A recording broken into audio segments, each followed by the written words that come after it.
motion deals with is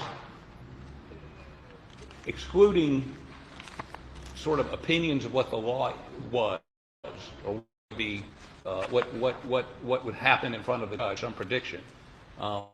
Nobody certainly knows what he thought. We have witnesses, I believe, that may testify that he was asked to prepare a net worth statement, which, as you know, and again, one of my complaints was really a lot other than what the net worth is, because it's an ability to pay net worth. So if you want to,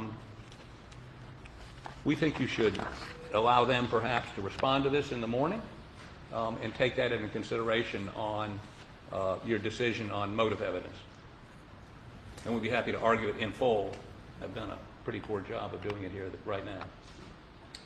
Just in response, Your Honor, they just filed this motion, but it's been the state's contention that somebody's going to testify and predict what Judge Hall would have done in this particular case. What we can, and there is testimony, and already in state grand jury transcripts, which they've had access to for months and months and months and months, is testimony about the manner in which the plaintiffs in the Boat case were conducting that litigation, what they were expecting, what they had received from the defense, the fact that the defense had claimed that Mr. Murdaugh was broke. They didn't believe it, and so that's what ultimately led to the motion to compel. The motion to compel did not ask for a financial statement. It very clearly asked for identification of bank accounts and other sort of financial information with the intent to subpoena that.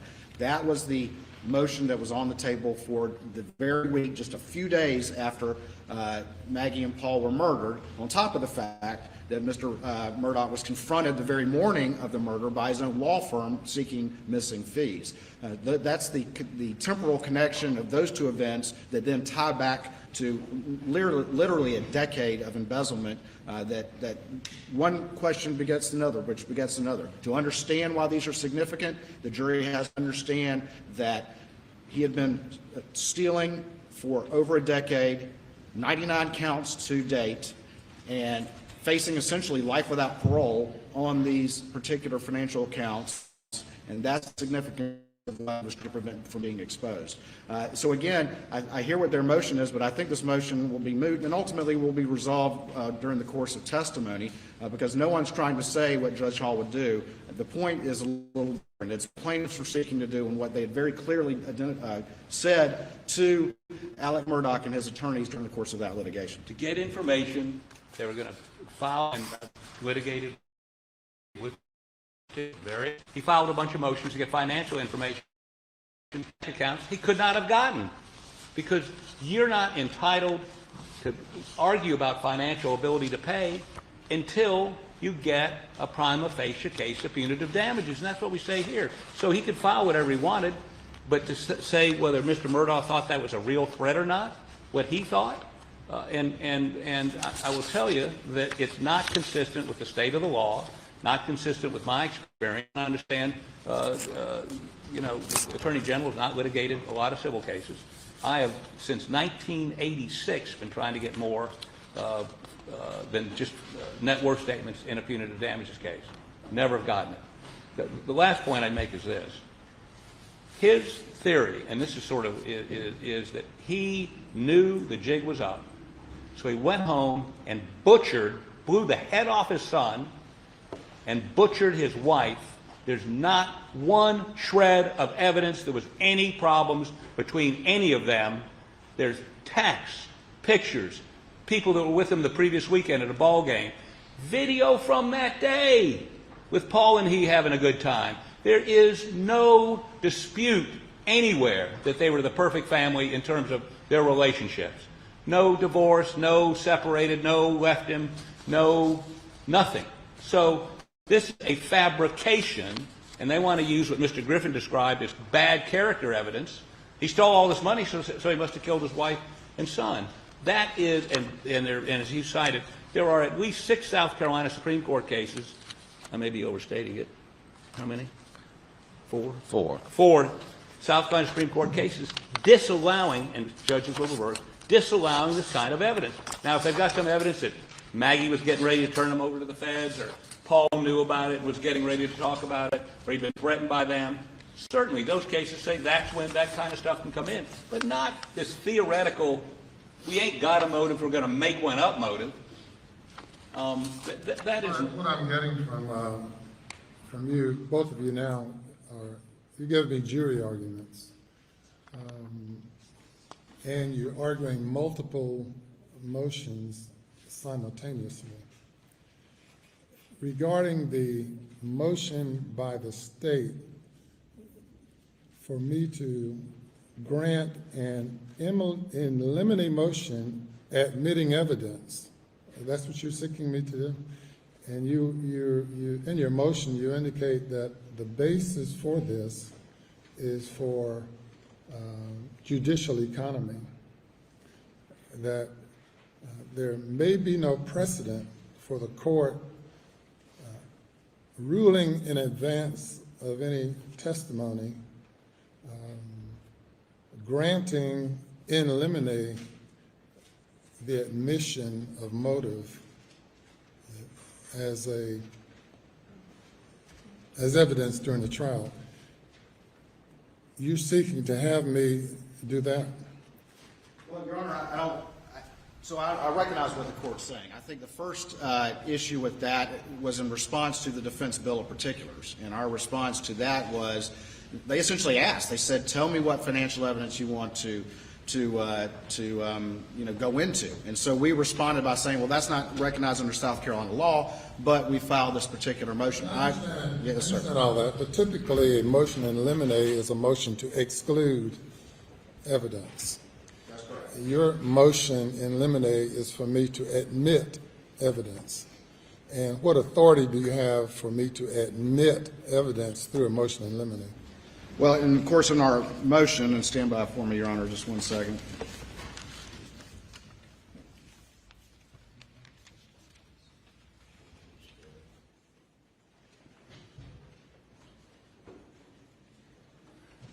I recognize that typically a motion in limine is to exclude evidence, but the cases that we cite and the language we cite in our motion, of course, is to prevent disclosure of potentially prejudicial matter to the jury, and of course is strictly conditional and subject to the actual evidence being offered. And so the point was to, because it's very extensive and because the case different. As I've argued, this case is much different than any case we've ever seen because of the complexity of all these factors going together. And I think essentially what we were trying to do is at least get some sort of preliminary guidance, understanding that evidence will have to be developed at trial as to the admissibility of this. Now, ultimately, if the court is more comfortable with having in-camera proceedings as to the admissibility of evidence, then I understand that, and we can do that as the case develops, as we were talking about the other things. Well, this will create a mini trial, given all of the various offenses, 90-something allegations. And of course, we also deal with the issue of res gestae, issues of matters that may be too remote in time, and the like. What I'm grappling with is your request for me to grant the in limine the admission of evidence. I frown upon motions in limine, period, because I don't know the facts. I do not know the facts in this case. I know what you all have submitted in your briefs, your arguments, and whatever you say is the case, the defense says the opposite. That's why we have testimony, and judges are to rule not based on lawyers' arguments, but based on evidence. And I am not prepared to grant in limine a motion admitting evidence, though it may be admissible under the same theories that you have promoted. I agree with the authority and the rule that allows for motive to be admitted in a case under appropriate circumstances. And y'all's argument in the cases cited by the defense, some are remotely similar in facts, and most of them are dissimilar. each case must be decided on its own facts and circumstances. I believe that the Siegel case is persuasive authority, U.S. v. Siegel, though in that case, very noted jurist who spent some time in our state was reversed by one of our noted jurists, Judge Traxler, on the same issue. But I'm not prepared to grant admitting evidence in limine. It must be done during the course of precedence during a trial. I absolutely understand that, Your Honor. And again, I recognize that we were attempting to perhaps identify those issues and bring those issues because of the complexity of everything to the court's attention. And I certainly understand and recognize, and that's the typical manner in which we would do that, is to have those issues addressed as we move through the trial. That deals with that issue. Thank you, Your Honor. That leaves a ballistics issue. Your Honor, I believe at this time we can move to that. I'm going to turn the presentation of evidence over to Mr. Fernandez, who will call Mr. Greer. Thank you, Your Honor. May it please the court. State will call Paul Greer.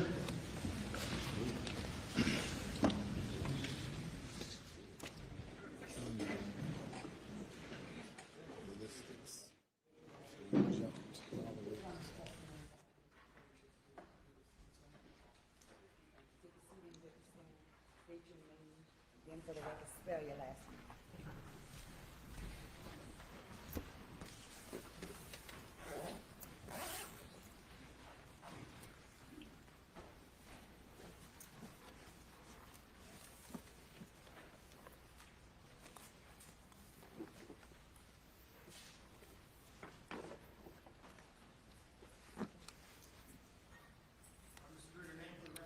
My name is Paul Greer, G-R-E-E-R.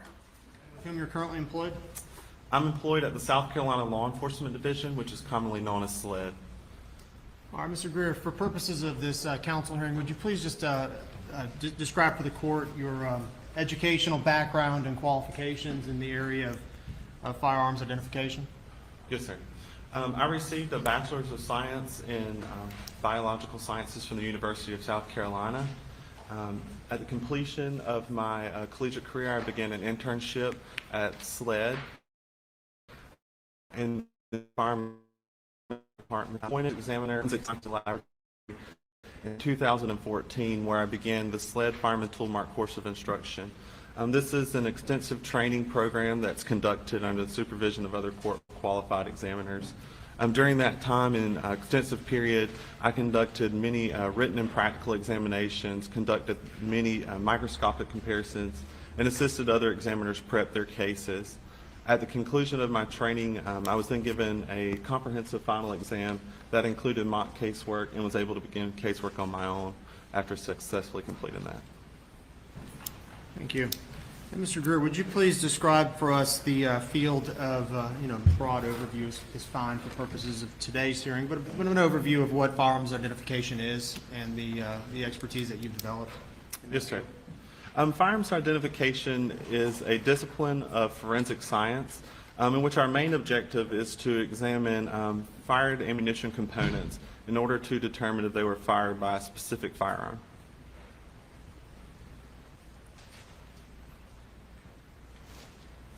And are you a member of any organizations, or have you obtained any additional trainings or certifications as it relates to firearms identification? Yes, sir. I am a member of the Association of Fireman Toolmark Examiners, which is also known as AFTI. I've been a member of that organization since approximately 2015. AFTI is an international organization that I believe has approximately 1,200 members of folks in the field who do firearms identification and toolmark identification. This also includes technical leaders from the academic world and also from other aspects. Thank you. And if you would, please describe the process that you go through and the training that you go through in order to become a forensic firearms and tool examiner at SLED. Sure. That refers back to that course of instruction that I completed, that approximately 3-year or so program, and where I conducted all the microscopic comparisons, looked at things on the microscope, test-fired firearms, observed cartridge cases that were fired out of the same firearm, cartridge cases that were fired out of different firearms, bullets as well, learning about firearms, manufacturing process of those firearms, and how that relates to the range of conclusions that we issue as firearms examiners. During that time, I also completed those written and practical tests.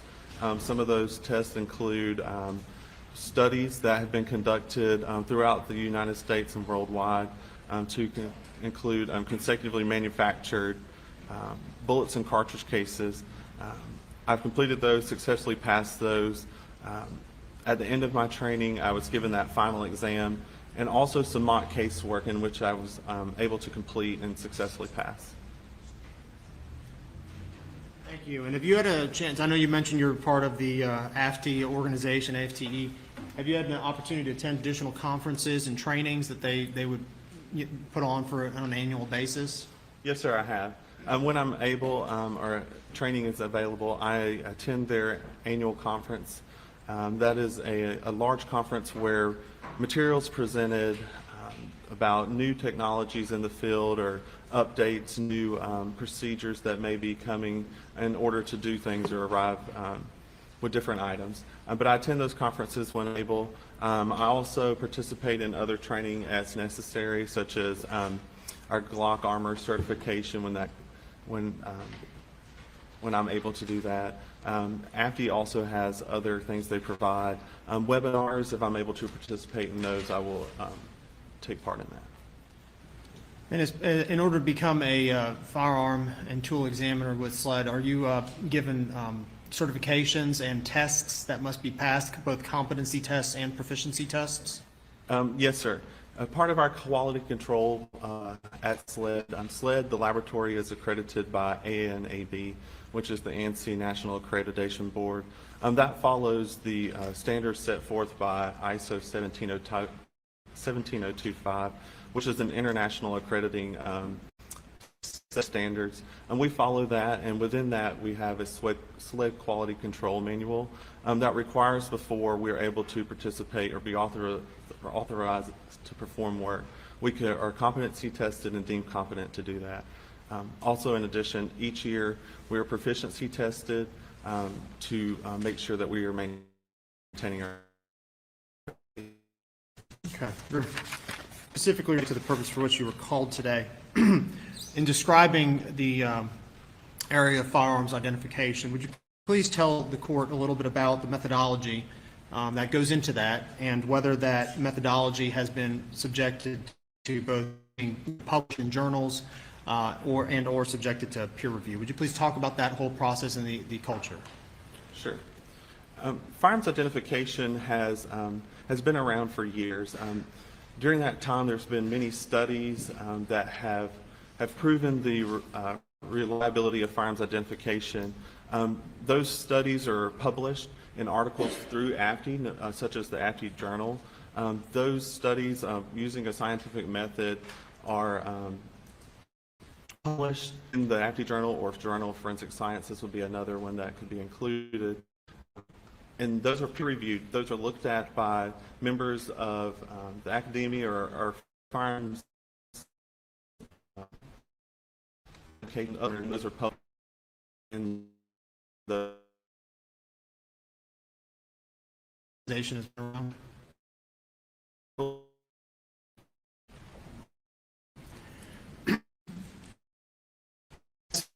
The methodology of peer review stated that the journal, the information that's published in journals, that's in fact subject to peer review, meaning other people in the field or folks in the scientific community are able to review it and analyze it. Is that your understanding of it? Yes, sir. That's my understanding. They would be able to review the article as it's presented prior to publication, review what has taken place in that article or that experiment, and share their thoughts with that process. Those articles are then, peer reviewed and issued in those journals. These articles are not only information, but it's also sometimes and frequently an examination of some study that was performed. Is that your understanding of these articles and review of those articles? That's correct. In addition to the methodology and peer review publications in your field, could you please discuss the specifics of that peer review process and methodologies in SLED in particular? Sure. As part of our quality control process at SLED, again, we are accredited by ANAB. We just received our reaccreditation. We're accredited every 4 years during that cycle, and we just received our reaccreditation. And that again follows the ISO 17025 standards. We also, on top of that, have the SLED quality manual, which we follow closely to make sure that we're adhering to those procedures. And as part of that, we have a firearms departmental manual that gives us guidance in how to perform our actual casework, how to perform our examinations with the evidence. In that process, in that quality control review, our work at SLED is 100% micro-verified. And that means that another qualified examiner will look at the evidence, arrive at their conclusions, and agree or disagree with me.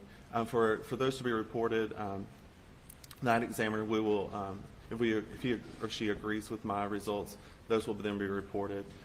The case file itself also undergoes a technical administrative review process as part of the quality control and peer review procedures. And as part of your in-house peer review, is that a blind review that is performed? Yes, sir, that is.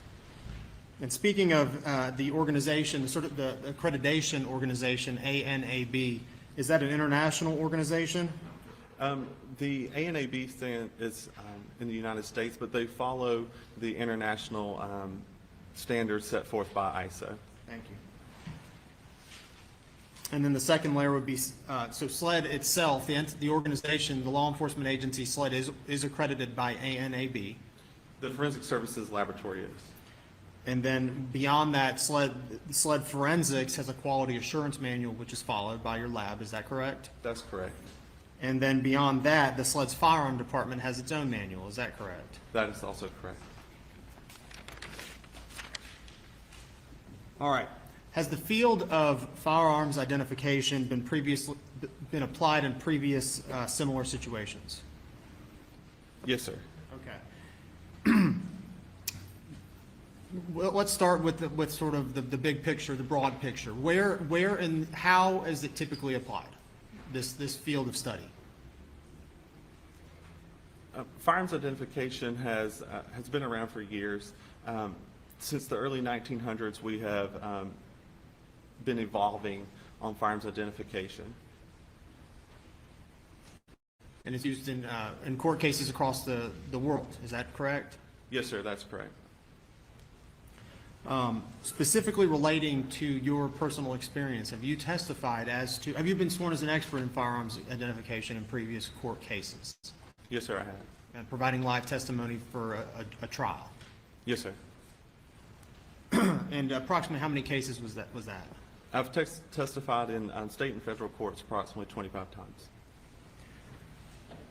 times. Certified or firearms identification examiners have been utilized in, as far as you're aware, per your organizations, have been utilized in court cases across the globe. Is that your understanding? Yes, sir.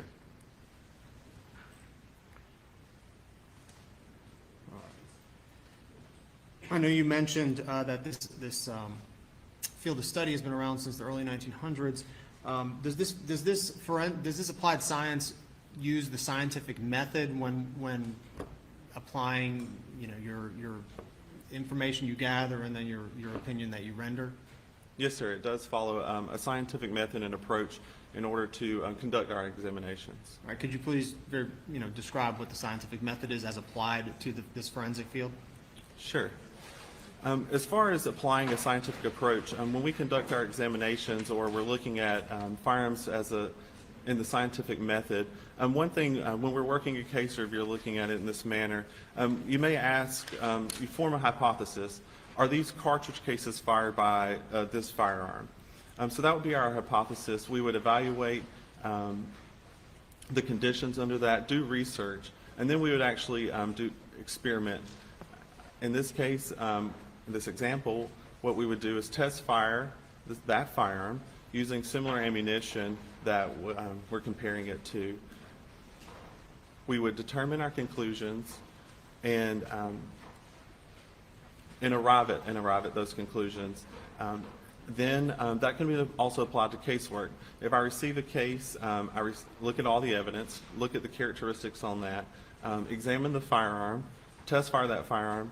I've already compared those cartridge cases to each other and determined that the characteristics of that firearm can be compared to those cartridge cases, compare that, determine a conclusion. In order to determine, and then our peer review process kicks in order to determine whether that is reproducible or the repeatability of that scientific procedure. That's where our peer review process would come in. Another qualified examiner would come in and look at that, and if he arrives at the same conclusion, then that method has been deemed repeatable and reliable. Thank you. In the 25 times that you've testified in both state and federal court, has your testimony been ruled admissible, meaning you could render your opinion to the jury? Yes, sir, it has. And were any limitations placed on your testimony in the 25 times you've appeared? There were none.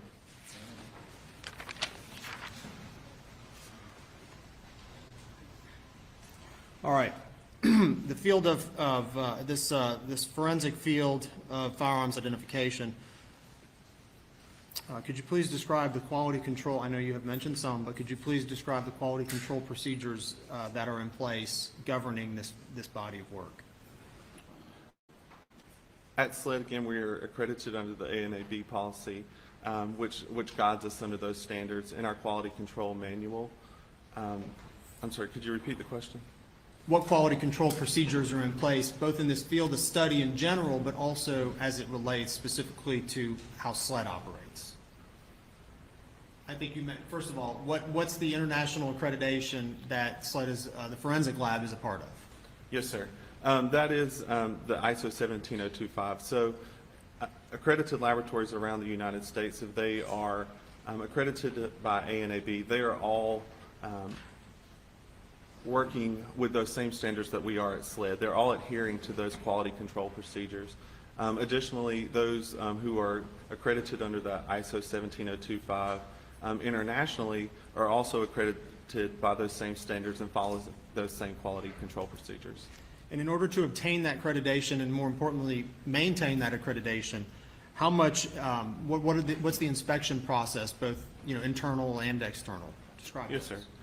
For the ANAB accreditation, we have an on-site visit every 4 years where auditors come and examine our casework, examine our facilities in order to make sure that we are complying with the requirements set forth by their governing body. They review everything that we offer as far as casework, make sure that we're complying with our own policies and as well as theirs. As far as internally, we also complete internal audits each year where other departments will audit and make sure that there's compliance within each department. And although redundant, please describe to us the SLED quality control manual that's followed in the laboratory.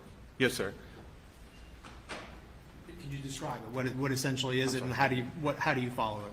Yes, sir. The SLED quality control manual follows those standards that are given by ANAB. It follows that so that way the SLED laboratory has strict guidelines in which we follow in order to make sure that we stay in line with our accreditation procedures and policies. And if you would, again, although I know you explained it previously, but please describe the firearms department manual that's followed. Yes, sir. The firearms manual is a set of procedures that we follow as examiners in order to give us instruction and information on how to complete our examinations, how to handle firearms-related evidence and toolmark-related evidence. It also includes some terminology that we use within our case files.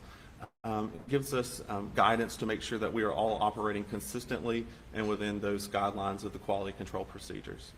And if you would also please describe the code of ethics that is applied to yourself and your colleagues within the laboratory. Yes, sir. Each employee at the SLED laboratory, including myself, signs a code of ethics that we must abide by each year. and that is a code of ethics for the workplace in our forensic laboratory, and that is recorded within our quality control procedures. An additional quality control procedure would be the micro-verification process. Please briefly describe that for us again. Yes, sir. Before a conclusion is rendered via report, each examiner will examine the evidence, arrive at a conclusion, write those conclusions down. At that point, another court-qualified examiner will examine the evidence and arrive separately at their conclusions to create a blind verification. If those conclusions are the same, then the reviewing examiner will sign off on those conclusions so that a report can be drafted. As also part of that process, the entire case file and report are reviewed for a technical review and administrative review before the report is released.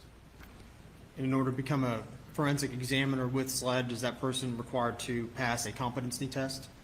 Yes, sir, that is correct. And you in fact passed that competency test? Yes, sir. And are there also proficiency tests that are required each year? Yes, sir. We do take a proficiency test within our discipline each year. All right. Please just, we're going to talk a little bit about, but I'd like you to describe how the area of firearms identification is consistent with recognized scientific laws and scientific procedures. So I think you mentioned before, but is firearms identification, do you all operate under the general rubric of the scientific method? Yes, sir. And again, describe the scientific method and how it relates, maybe how it applies to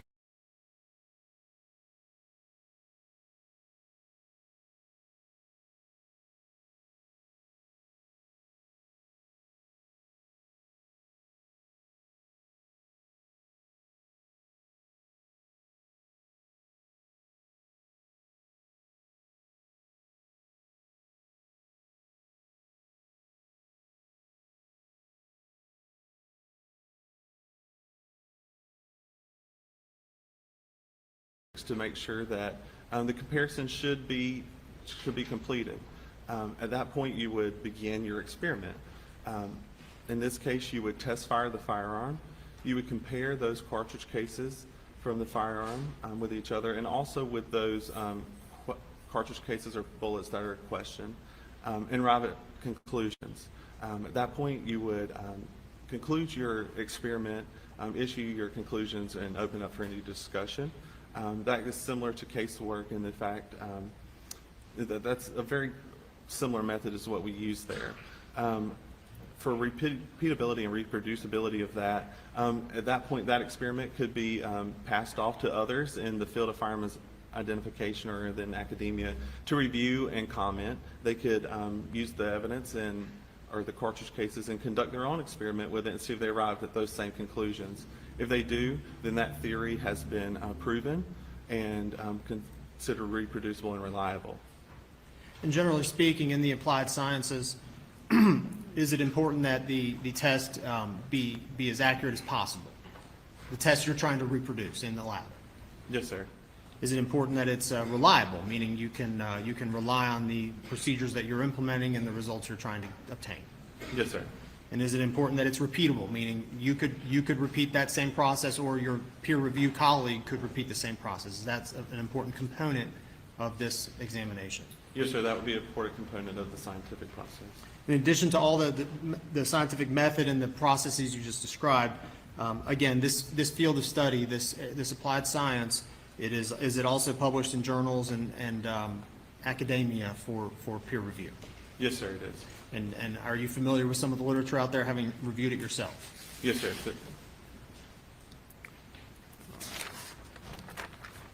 Are you the course indulgence?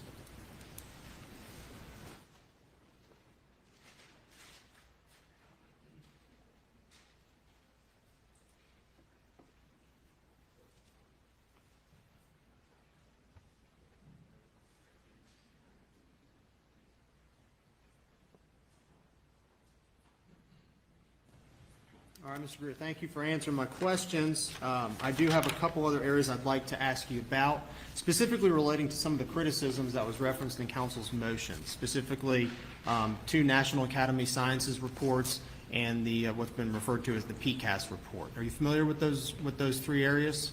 Yes, sir, I am. Okay, great. I'd like to ask you, let's just go in chronological order if that works for you. Beginning with the first National Academy of Sciences report in 2008. I believe it was, well, tell me are you familiar with that study? Yes, sir, I am. Do you recall generally what the study related to, the title or the area, field that they explored? The 2008 article from the NAS was an article by a group of researchers dealing with ballistic imaging. If you would, and you have familiarized yourself with that report, is that correct? I am familiar with it. What are some of the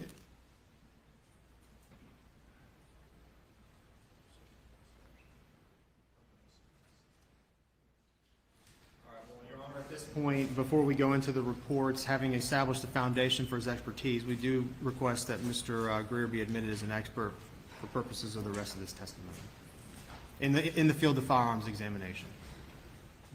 Before the defense proceeds with, you have some questions for him? You have voir dire for this witness? Not on his qualifications, Your Honor, for purposes of this hearing. He is certified, I believe, under AFTE. But I don't have any questions on his qualifications. All right, he's so qualified. Shifting back then, Mr. Greer, to the first NAS, National Academy of Sciences report. The test was conducted on ballistic imaging technology, and was it critical towards that field? The general gist of it? Yes, sir. Your Honor, may I refer to my notes?